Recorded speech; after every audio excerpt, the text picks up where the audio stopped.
Hello guys, good morning. Welcome back to our new lecture. Welcome to KCI. Today we are going to discuss English chapter, very first chapter of a textbook reader, Flamingo class 12th English reader. Okay, so basically what we are going to discuss today is the first chapter, which is the last lesson written by Alphonse Daudet, and it is set during the French and Persian War 1870 to 1871. Hopefully you guys were aware of it. Okay, once again welcome to KCI, welcome to Kisan Career Institute. Let's empower rural India together. We all will work hard together to uplift our rural India, to empower our rural India. Together will be able to bring a great change. Okay, so देखिए आज क्या discuss करने वाले हैं अपन। आज अपन class 12 का first chapter discuss करने वाले हैं, जिसका नाम है क्या, द लास्ट लेसन। ठीक है ना। This is written by Alphonse Daudet, है ना। राइटर का नाम, ऑथर का नाम क्या है, Alphonse Daudet, and he is a short story writer.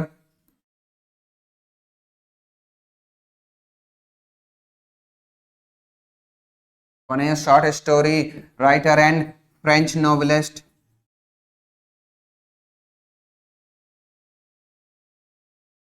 French novelist का मतलब आप समझ रहे होंगे ना, फ्रांस के जो नोवेल्स लिखे जाते थे, इनके द्वारा ये लिखते थे, नोवेल्स लिखते थे। शॉर्ट स्टोरी राइटर है कौन, अल्फोंस डॉडेट, उनके द्वारा ये चैप्टर लिखा गया है, जिसका नाम है क्या, the last lesson, and it is set during the France and Persian war. जिस टाइम पे फ्रांस और पर्सिया का, जर्मन का युद्ध हो रहा था, महायुद्ध हो रहा था, उस समय की ये कहानी है।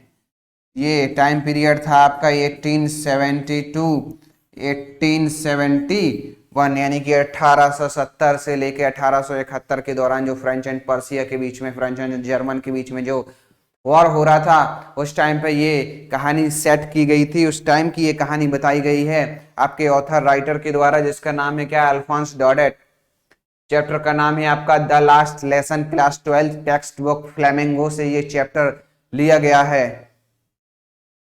देखो इस कहानी के बारे में, इस लेसन के बारे में थोड़ा सा डिस्कस कर लें तो आउटलाइन बेसिकली इसकी ये है कि बहुत ही ज़्यादा इमोशनल स्टोरीज है। अगर आप बहुत ही अच्छे तरीके से इसको फील करते हुए पढ़ेंगे, जैसा कि मुझे पूरा यकीन है कि आपको बहुत अच्छे तरीके से फील आएगा इस चैप्टर में, आप कनेक्ट कर पाएंगे। आपके क्लासेस में, आपके जो रेगुलर क्लासेस लेते होंगे टीचर, कभी ना कभी तो वो कोई ना कोई छोड़ के जा रहा होता है, किसी के लेक्चर खत्म हो रहे होते हैं, जिसका लास्ट लेक्चर होता है ना, तो लास्ट लेक्चर वही कॉन्सेप्ट है, ये वाला भी लास्ट लेसन। एक टीचर है, फ्रांस को जर्मनी के द्वारा कॉन्क्योर कर लिया जाता है, जीत लिया जाता है, तो वहाँ पे दो डिस्ट्रिक्ट होती हैं फ्रांस में, अल्सेस एंड लॉरेन। वहाँ पे आदेश जारी कर दिए जाते हैं कि आज के बाद यहाँ पे फ्रेंच नहीं पढ़ाई जाएगी, सिर्फ जर्मन पढ़ाई जाएगी। तो वहाँ के जो हेडमास्टर थे मिस्टर हैमिल, जिनका नाम है, वहाँ के जो टीचर थे, जो 40 सालों से वहाँ पे पढ़ा रहे थे, उनका छोड़ के जाने का समय आ जाता है। तो लास्ट लेसन जो उनका लास्ट चैप्टर है, उसी 1-2 घंटे की कहानी व्याख्या की गई है यहाँ पे इस चैप्टर में, कि क्या क्या कितने इमोशनली कनेक्ट होते हैं वो अपने स्टूडेंट्स के साथ, वहाँ पे रहने वाले लोगों के साथ, अपने आसपास जो चीज़ें, जो वस्तुएं उन्होंने पिछले 40 सालों से लगाई हुई थी, प्लांट की हुई थी, वो सब हर एक चीज़ के बारे में वर्णन किया गया है बहुत ही बेहतर तरीके से। आपके जो ऑथर हैं, राइटर हैं अल्फोंस डॉडेट, उन्होंने एक एक चीज़ों को बहुत ही बारीकी से इसमें रखा गया है। जिसके बारे में ही हम और आप लोग अभी डिस्कस करने वाले हैं। होपफुली आप अटेंटिव रहेंगे, बहुत ज़्यादा ध्यान से इस कहानी को सुनेंगे। शुरू करते हैं अपना ये चैप्टर जिसका नाम है द लास्ट लेसन, है ना। लेखक का नाम क्या है आपका? अल्फोंस डॉडेट। ठीक है, ये मैंने आपको इसके बारे में ऑथर के बारे में थोड़ा सा बता ही दिया है, ये क्या है कहानी इनकी, ये सब अपन डिस्कस कर चुके हैं। ठीक है, चैप्टर ही शुरू करते हैं अपन, है ना।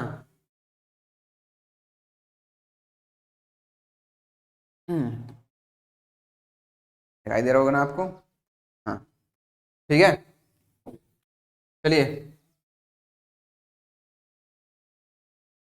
क्या लिखा हुआ है यहाँ पे?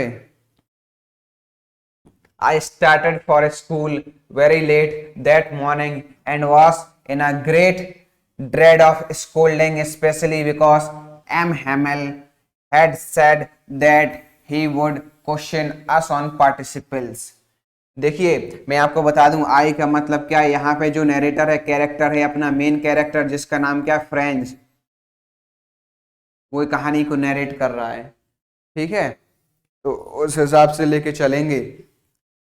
और ये एम हेमल जो लिखा हुआ है, मिस्टर हेमल, ये ये कौन है? वहां पे जो टीचर थे ना, जो टीचर थे ना, उनका नाम है एम हेमल। ठीक है ना। हाँ। क्या कह रहा है? I started for school very late that morning and was in a great dread of scolding, especially because M. Hamel has said that he would question us on participles. बच्चा जो है छोटा सा जिसका नाम है फ्रेंच, वो क्या कह रहा है?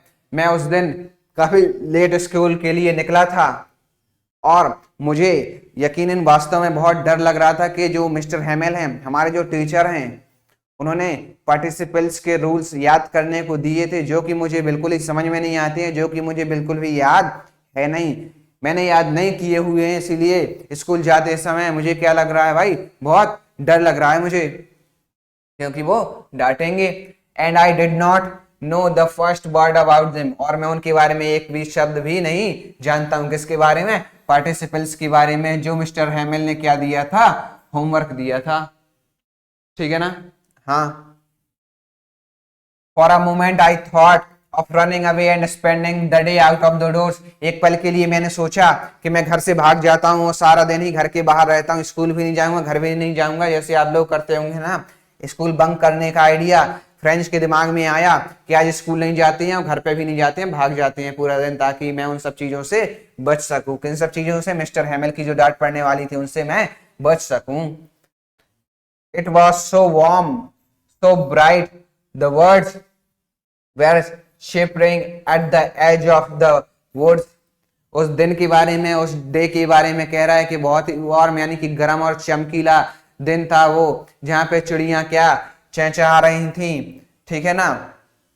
And in the open field back of the sawmill the Prussian soldiers were drilling, है ना। Back of the mill, sawmill, sawmill का मतलब होता है जो लकड़ी वकड़ी काटने की मशीन्स होती हैं, आरा मशीन्स, है ना, आरा मशीन्स होते हैं, उनके पीछे से आवाज आ रही थी, है ना। And in the open field back of the sawmill the Persian soldier were drilling, है ना, जो पर्शियन सोल्जर थे, जर्मन सोल्जर थे, उनके प्रैक्टिस करने की आवाज आ रही थी, उनके अभ्यास करने की आवाज आ रही थी।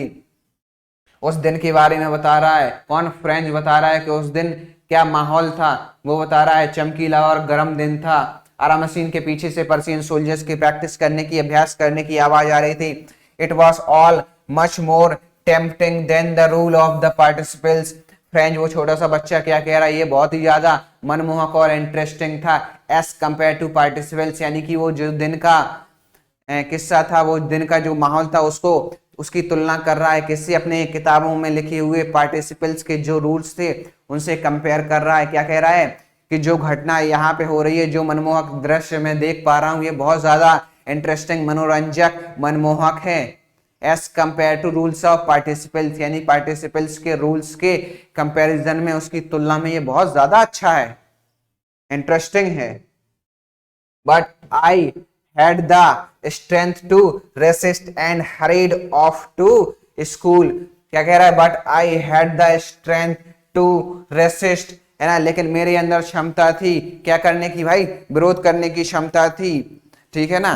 बच्चा कह रहा है कि बट आई हैड द, क्या कह रहा है, but I had the strength to resist and hurried off to school, क्योंकि मेरे अंदर विरोध करने की क्षमता थी इसीलिए मैं स्कूल की तरफ जल्दी से दौड़ा। When I passed the town hall, there was a crowd in front of the bulletin board. क्या कह रहा है, जब मैं जा रहा था ना तो बुलेटिन बोर्ड के सामने बहुत भीड़ लगी हुई थी। अब बुलेटिन बोर्ड आप अगर समझ पा रहे होंगे तो बुलेटिन बोर्ड क्या है, बुलेटिन बोर्ड एक नोटिस बोर्ड की तरह होता है। किसकी तरह होता है बुलेटिन बोर्ड, नोटिस बोर्ड की तरह होता है, ठीक है ना। क्या काम आता है, जहां पे कुछ भी नोटिस वोटिस चिपकाना होता है ना, किसी चीज के बारे में जानकारी, समाचार आते हैं ना, हाँ ठीक है ना। क्या कह रहा है, when I passed from the in front of the bulletin board there was a crowd, है ना, वहां पे क्या था भाई, बहुत ज्यादा भीड़ लगी हुई थी बुलेटिन बोर्ड के सामने। For the last 2 years, पिछले 2 सालों से all our bad news had come from there, पिछले 2 सालों से जो सभी प्रकार की खराब तरह की न्यूज है, अशुभ समाचार हैं, शुभ नहीं अशुभ, बैड तरीके की, खराब तरीके की, उनको दुखी कर देने वाले समाचार सब उसी बुलेटिन बोर्ड से, उनको उसी नोटिस बोर्ड से मिले थे, है ना। कौन कौन से भाई, द लॉस्ट बैटल, जो युद्ध चल रहा था उसमें हम क्या, ये कौन कौन से युद्ध हारे हैं, the draft, the orders of the commanding officer, जो भी वहां पे कमांडिंग ऑफिसर्स थे उनके आदेश जो भी आते थे उसी नोटिस बोर्ड पे चिपका दिए जाते थे। And I thought to myself without stopping what can be the matter now, और मैंने अपने आप से स्वयं से पूछा, बिना हुई रोके, बिना वहां पे खड़े हुए, बिना रोके मैंने खुद से पूछा अब क्या बात हो सकती है, अब क्या बात हो सकती है जो इस बुलेटिन बोर्ड के सामने इतनी ज्यादा भीड़ लगी हुई है, ठीक है ना। हाँ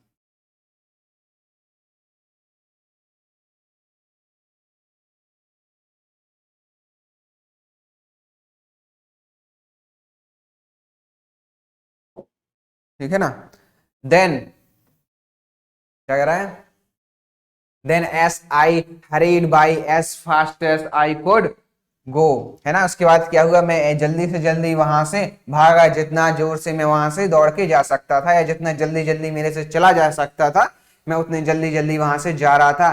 the black Smith, black Smith यानी कि क्या होता है, एक लोहार, है ना।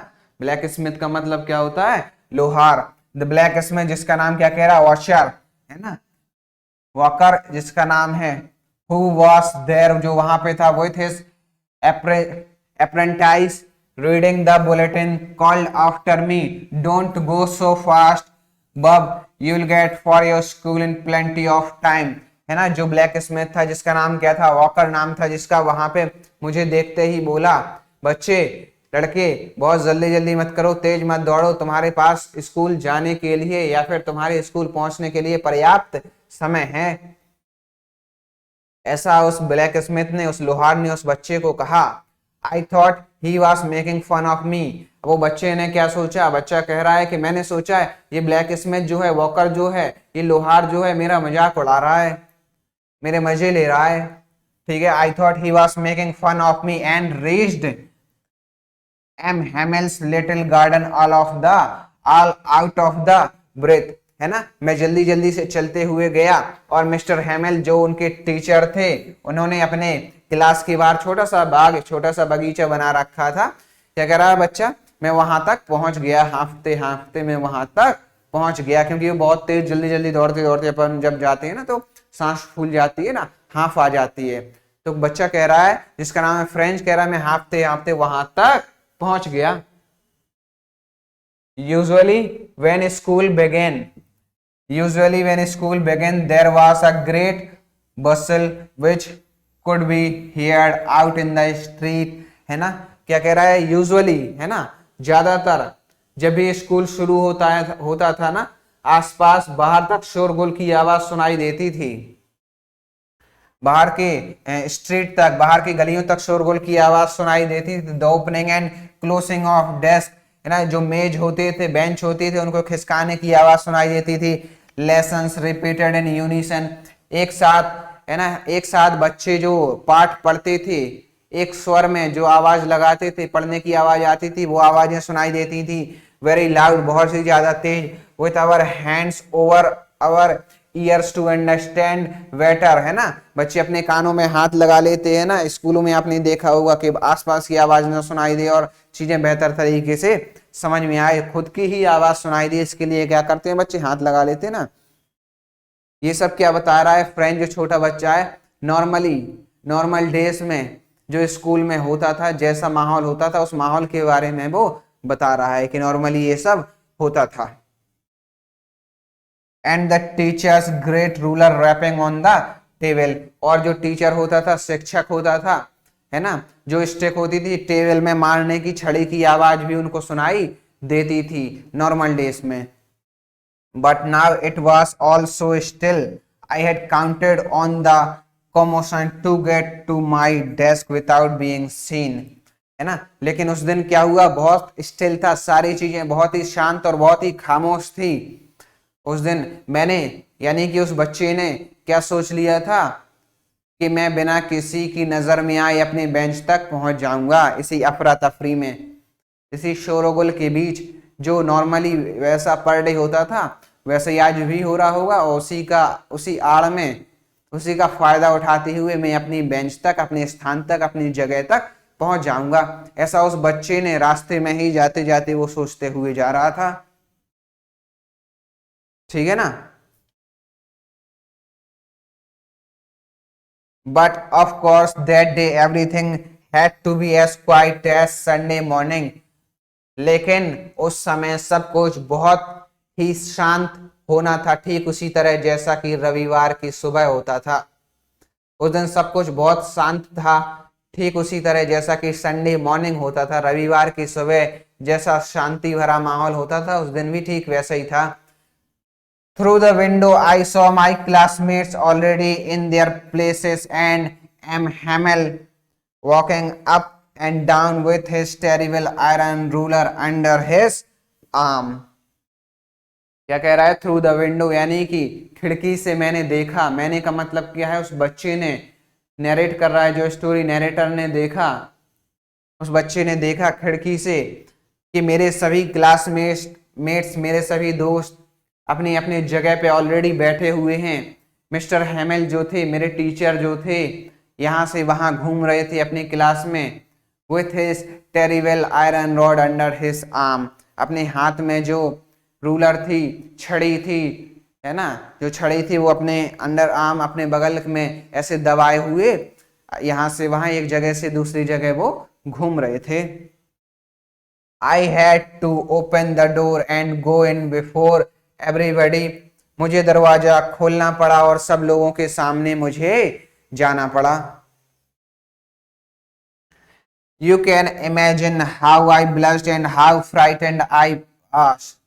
आप सब लोग इमेजिन कर सकते हैं, आप सब लोग कल्पना कर सकते हैं कि उस दिन मैं कितना शर्मिंदगी महसूस कर रहा होऊंगा, या मुझे कितना डर लग रहा होगा उस दिन। ये सब आप लोग इमेजिन कर पा रहे होंगे, इसकी कल्पना आप सब लोग भली भांति कर पा रहे होंगे। What now what happened?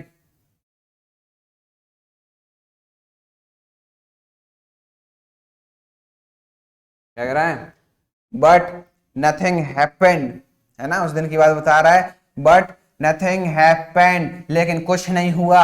M Hamel saw me and said very kindly, mister Hamel यानी कि मेरे टीचर ने, मिस्टर हेमल ने मेरी तरफ देखा और बहुत ही दयालुता पूर्वक, है ना, दया भावना के साथ कहा, go to your place quickly little friends, अपनी जगह पर जल्दी से पहुंच जाओ नन्हे friends, we were beginning without you, हम आपके बिना ही शुरुआत करने वाले थे, हम आपके बिना ही शुरू करने जा रहे थे। आई jumped over the bench and sat down at my desk, है ना, बच्चा क्या कह रहा है, आई जम्प्ड ओवर द बेंच, मैं बेंच के ऊपर से कूदते हुए गया, बेंच के ऊपर से कूदा और अपने डेस्क में जाके बैठ गया।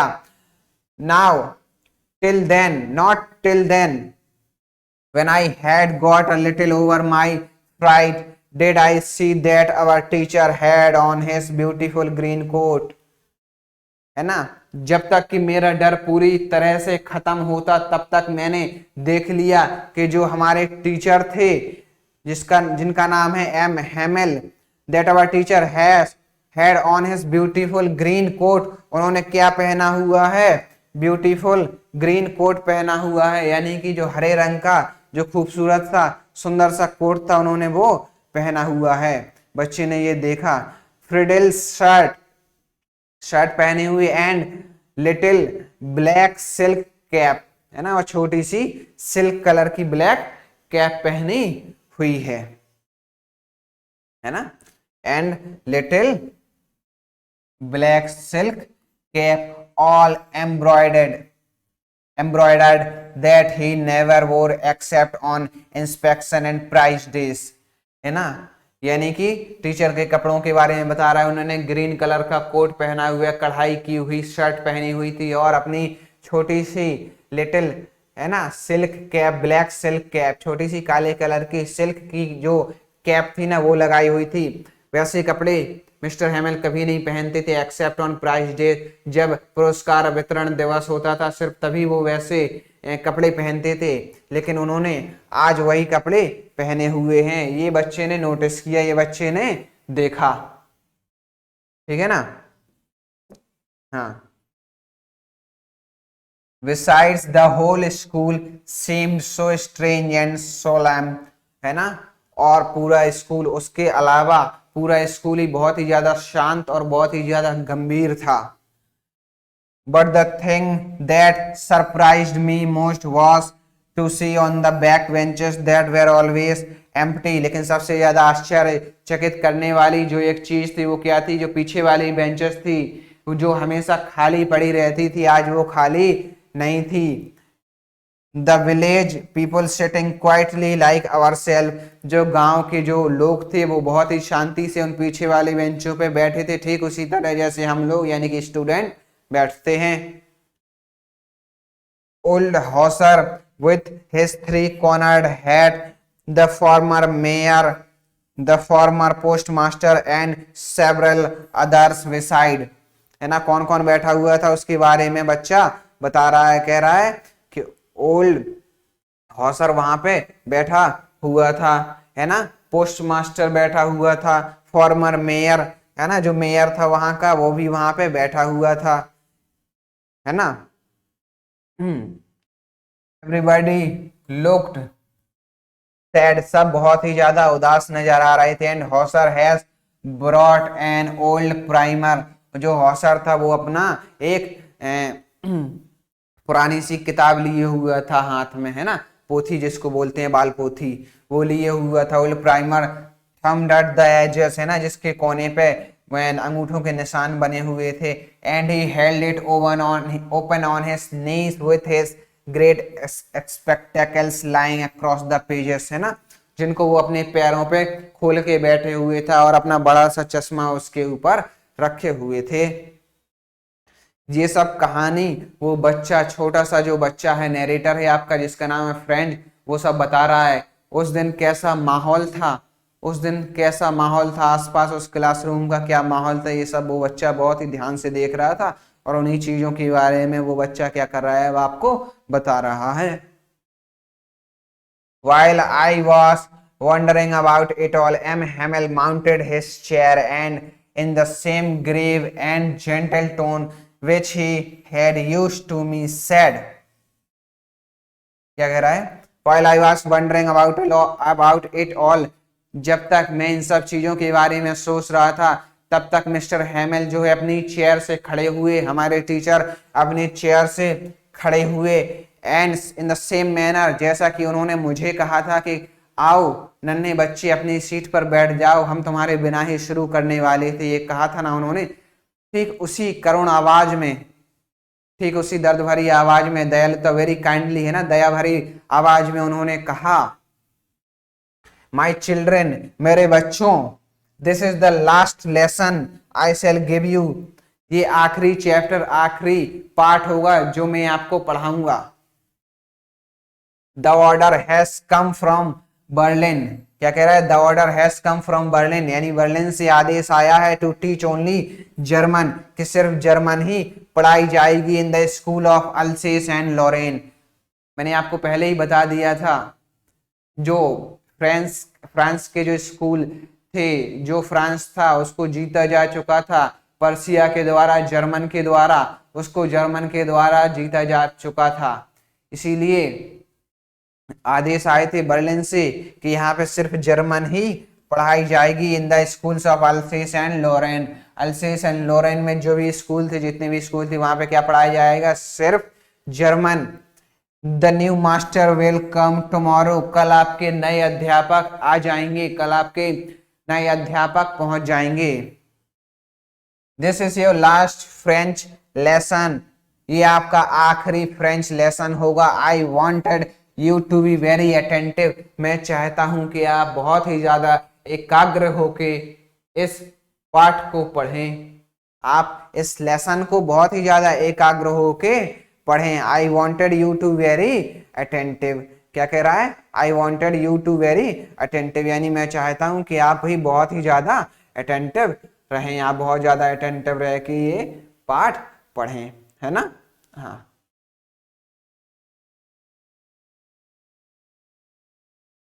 What a thunderclap these words were to me, बच्चा कह रहा है ये शब्द मेरे लिए कितने ज्यादा मतलब दुखी कर देने वाले थे, यानी ऐसे मानो प्रतीत हुआ उस बच्चे को जैसे आसमान फट पड़ा हो, बिजली की कड़कड़ाहट की तरह उस बच्चे को ये शब्द सुनाई दिए, जो उसके टीचर के शब्द थे, मिस्टर हेमेल के जो शब्द थे कि ये आपका आखिरी लेसन है, उन शब्दों के बारे में बात कर रहा है बच्चा, ठीक है ना। कह रहा है what a thunderclap this words were to me, मेरे लिए कितना ज्यादा दुखी कर देने वाले, या फिर बिजली की कड़कड़ाहट की तरह मुझे आवाज सुनाई दी उनकी। ओ the wretches that was what they had put up on the town hall, ठीक है ना। My last French lesson, why I hardly knew how to write, I should never learn any more। बच्चा क्या कह रहा है, my French lesson, my last French lesson, यानी कि मेरा ये आखिरी लेसन है हुआ, लेकिन क्यों, जबकि मैंने अभी तक तो फ्रेंच भाषा को ठीक से लिखना और पढ़ना भी नहीं सीखा है। I must stop there then, मुझे उस समय तभी रुक जाना चाहिए था जब मुझे इन लेसन्स को पढ़ने के लिए कहा जाता था। Oh how sorry I was for not learning my lessons, अब उस बच्चे, वो बच्चा अपने बारे में बता रहा है, क्या कह रहा है, oh how sorry I was for not learning my lessons, मैं कितना ज्यादा गलत था, मैं कितना ज्यादा गिलानी महसूस कर रहा था अपने फ्रेंच के जो होमवर्क दिए जा रहा था मुझे, जो लेसन मुझे दिया जाता था उनको याद ना करने की वजह से मुझे कितना बुरा लग रहा था। क्यों, क्योंकि अभी तक तो मैं ठीक से लिखना और पढ़ना भी नहीं सीख पाया हूँ, और ये अब हमारा आज ही लास्ट फ्रेंच लेसन है, इसका मतलब मैं कभी फ्रेंच भाषा को ना लिख पाऊंगा ना पढ़ पाऊंगा। उस बच्चे को अपनी गलती का एहसास हो रहा है। फॉर सीकिंग बर्ड्स एजेस, अब वो बता रहा है कि उनके बदले में फ्रेंच लेसन्स को याद करने की वजह में मैं क्या क्या बदमाशियां करता था, क्या क्या मैंने किया है जिसकी वजह से मुझे याद नहीं मैं कर पाया। फॉर सीकिंग बर्ड्स एग्स, मैं पक्षियों के अंडे ढूंढता रहता था। गोइंग स्लाइडिंग ऑन द सार, घूमता फिरता रहता था। My books that had seemed such a nuisance while I was, मेरी किताबें जो थोड़ी देर पहले ही मुझे बहुत ज्यादा बोझ महसूस होती थी। So heavy to carry my grammar and my history of the saints were old friends now that I could not give up, जिनको अब मैं छोड़ भी नहीं पा रहा था, जिनको अब मैं छोड़ना भी नहीं चाह रहा था। And M Hamel, very importantly कौन, एम हेमेल उसके teacher, to the idea that he was going away, ये सोच, ये आइडिया कि अब वो जा रहे हैं, फिर से कभी नहीं आएंगे, या हमें फिर से फ्रेंच कभी नहीं पढ़ाएंगे।